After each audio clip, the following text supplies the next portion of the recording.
ప్రజలకున్న స్వాతంత్రాన్ని ఈరోజు మీరు ఈ విధంగా పోలీసుల చేత భయపెట్టి నొక్కించాలని చూడటం సబబు కాదని కూడా మేము అందరికీ తెలియజేస్తున్నాం. ఈరోజు పోలీసులు ప్రయత్నించవచ్చు, నారాయణ లాంటి నాయకుడికి కూడా నోటీసు ఇవ్వచ్చు. అదేవిధంగా మా కావలి నియోజకవర్గంలో కొన్ని వేల మందికి ఈరోజు నోటీసు సర్వ్ చేయడం జరిగింది. మీరు పోకూడదు, విద్రోహ కుట్రలు జరుగుతూ ఉన్నాయి అని. అంటే ఎవరు విద్రోహులు? జగనన్న అభిమానులు విద్రోహుగా? వాళ్ళేం విద్రోహులు కాదే, అభిమానంతో వాళ్ళకే వాళ్ళు వస్తామంటున్నారు. అందుకే ఈరోజు దీంట్లో నోటీస్ ఇష్యూ చేశారు మా నారాయణ గారికి. అదేవిధంగా కొన్ని వందల మంది వేల మంది కూడా అన్ని కాన్స్టిట్యున్సీ మొత్తం కూడా ఇష్యూ చేస్తుంటారని అనుకుంటున్నాం. దాంట్లో రాశారు, ఈ కార్యక్రమంలో కార్యకర్తల ముసుగులో సంఘ విద్రోహ శక్తులు కలిసి శాంతి భద్రతగా సమస్య సృష్టించేందుకు ప్రణాళిక చేసుకున్నట్టు పాపం వారికి నిఘా వర్గాల ద్వారా సమాచారం ఉందంట.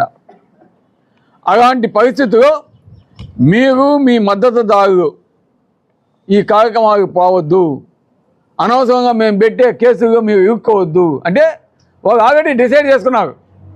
కేసు పెట్టాలి, భయపివ్వాలి, కార్యక్రమాలు పోనీయకుండా అభిమానం చేయాలి అని ఈ విధంగా నోటీసులు పంపించి భయపిస్తున్నారంటే తెలుగుదేశం పార్టీకి, చంద్రబాబు నాయుడు గారికి, అదేవిధంగా లోకేష్ బాబు గారికి జగనన్న అంటే ఏ విధంగా భయం ఉందో దాన్ని బట్టి అర్థమవుతూ ఉంది. ఇటువంటి దారుణ పరిస్థితులు ఈరోజు ఈ ప్రభుత్వం పోలీస్ డిపార్ట్మెంటు కల్పించడం న్యాయమా అని నేను అడుగుతా ఉన్నాను. దీన్ని వైఎస్ఆర్ కాంగ్రెస్ పార్టీ తరఫున మేమంతా కూడా ఖండిస్తున్నాం. ఇటువంటి ఇవ్వకూడదు. ఎందుకంటే అభిమానం ఉంటే వాళ్ళు ఎక్కడికైనా పోయి చూస్తారు. మీరు ఎందుకు ఆపుతారు? మీ నిఘా వర్గాలు ఏమైనాయి?